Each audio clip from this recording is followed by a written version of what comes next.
My name is Richard, but most people call me Richie. I guess the name is appropriate because I'm rich now. I'm only 16 and I've already saved enough money for college. Continue watching my crazy story to find out how. I come from a lower middle class family of 7. There was me, my mom, dad, 2 younger brothers, and 2 older sisters. My dad had a good enough job and my mom worked as a library assistant.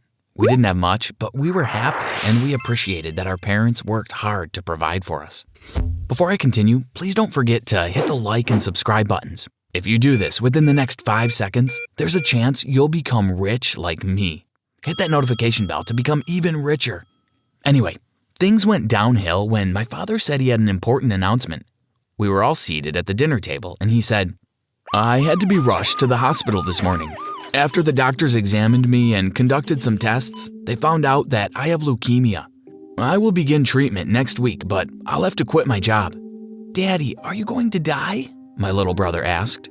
"No, I think I will survive and I need you all to think positively. It just means that we will have less money and things will become a bit difficult," he replied.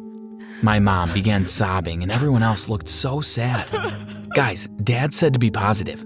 I believe you'll get through this and we'll do what we can to help you heal," I said, then I got up and hugged him. Everyone else joined and he smiled sadly.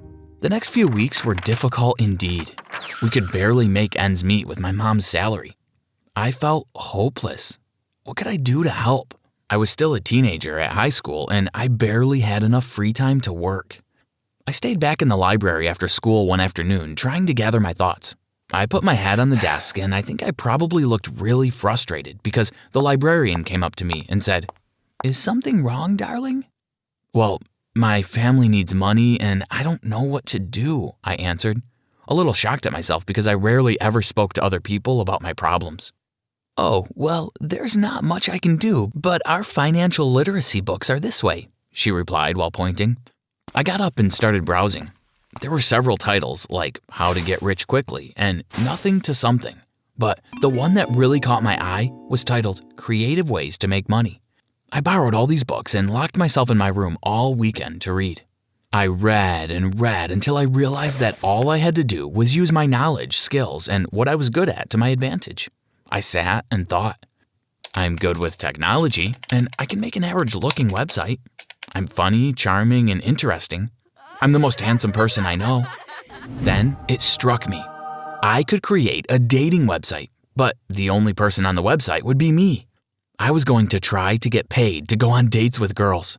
I flung open my laptop and got to work. Within a few days, my website was up and running. My website, DateRichie.com, had a very interesting pitch which went, "Are you a lonely girl who keeps getting ignored by the guys you like? Do you want to know what a real date feels like? I'm here to your rescue. Packages are as follows. Stroll through the park, $50. Ice cream date, $150. Dinner, $300. Dinner and a movie, $500. Amusement park, $600. Is there something you'd like to do that isn't listed above? Just send me a quick message and we'll make an arrangement." I borrowed some money from my mom to pay for ads on every social media platform. I shared it on my pages too, and within a few seconds, all my friends from school were sending me messages and laughing about my idea.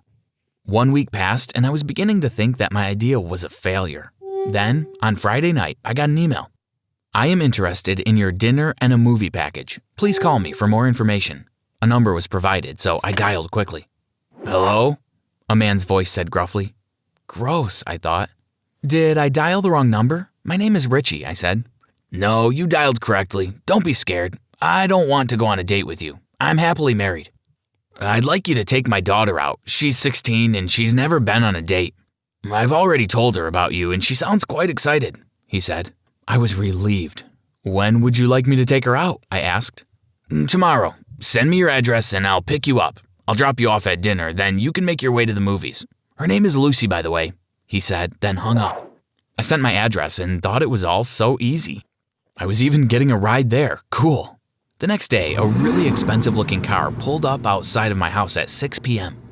I rushed out and got into the back. Lucy was sitting right there.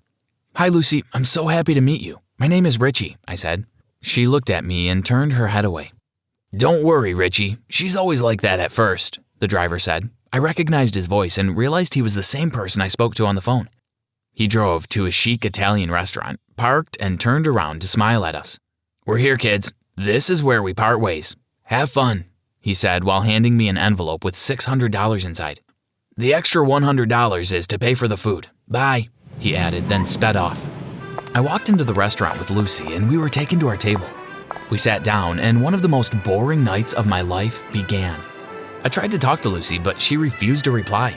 When we got the menu, I ordered and she refused to say anything. She just showed the waitress what she wanted by pointing at the menu.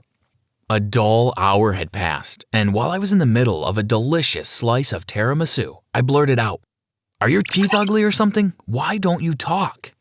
She shot me an angry stare and said nothing. After dinner, we went to our movie and it felt a bit less awkward because we didn't need to talk. Her father came to pick us up after, and when I was about to get out of the car to walk to my house, Lucy said, "Thanks for an awesome night," and smiled the most beautiful smile I'd ever seen. I went straight to my room to count my money. Woohoo! I'm $500 richer, and all I did was eat and watch a movie. This is the life, I thought. I gave half of the money to my mom and saved the other half. The next week was wild. I was sitting in biology class daydreaming when Principal Dean came and asked to see me. I walked with him to his office. "Am I in trouble?" I asked. "Well, I heard you have a job. I hope that you'll be able to balance work and school," he said. I'll try. So, what did you take me out of class to discuss?" I asked. By this time, we were sitting in his office. "Someone sent me your website. It's quite creative. Good work. Okay, I'll get to the point. I'd like you to take my niece, Willow, out this afternoon.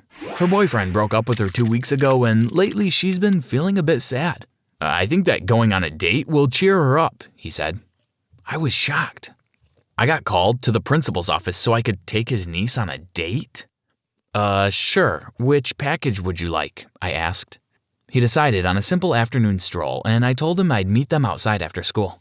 My walk with Willow was cool. Unlike Lucy, she actually spoke. She told me that after her boyfriend broke up with her, she began to feel less confident and beautiful.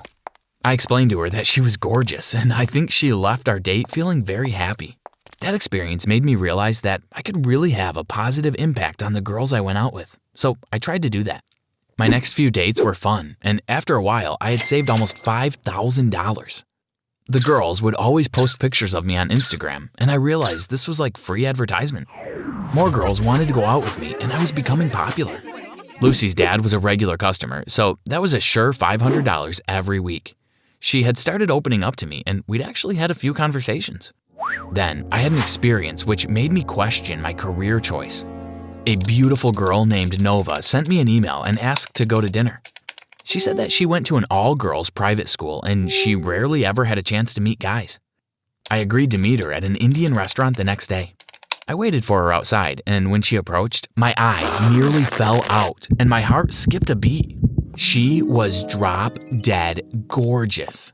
She made me feel like I wanted a real girlfriend, and I didn't want to continue going on dates with multiple girls anymore. We went inside, and I tried to make sure that I was the perfect gentleman. I pulled out her chair, poured her water, and did everything I should have. "You're just the cutest, Richie," she said. "And you're gorgeous, Nova," I replied. Our night was magical. She was not only gorgeous, but she was funny, interesting, and smart. We took a cab to her house so I could make sure she got home safely. "Hey, would you like to go out with me again sometime? I mean, like, for free?" I asked before she left. "I'd love to," she replied. I could have fainted. That was actually the first time I had ever asked a girl out. I had her number, so I texted her every day until our date. During my dates with other girls, I'd be thinking about her. I'd been brainstorming creative dates, and I settled on a picnic in the park. I really wanted to take her to Venice so we could take a romantic boat ride, but I wasn't rich enough for that yet. The day took forever to arrive. When it did, I packed a cute little picnic basket with fruits and gourmet snacks. I went to the park and laid a tablecloth on the grass. I waited for about 10 minutes and I didn't see her anywhere. I texted her and she told me she was on her way. When she came, she looked a bit nervous and acted tense. "Is everything okay?" I asked. Yeah, I'm fine," she replied. We began eating some snacks, then suddenly a guy about my age approached us. "What do you think you're doing with my girlfriend?" he asked while looking like he was about to explode. "Chad, please stop. He's just my friend," She laughed nervously. Then why are you having a picnic with him? He said. We're waiting for my other friends. Anyway, let's just go. He can wait for them by himself, she said. I was shocked. She got up, took his hand, and they both walked away. I was left sitting all alone on my tablecloth with my picnic basket. Later, she sent an email apologizing. She explained that he had been sending messages to his ex and she only went out with me to see if he'd get jealous. She'd left hints about where she was going so that he could find her easily. I don't think I deserved that, but whatever. Since then, I've avoided catching feelings for any girls. This is all about the money for me. By the way, my dad is recovering well and we have a lot more money now, so everything worked out in the end.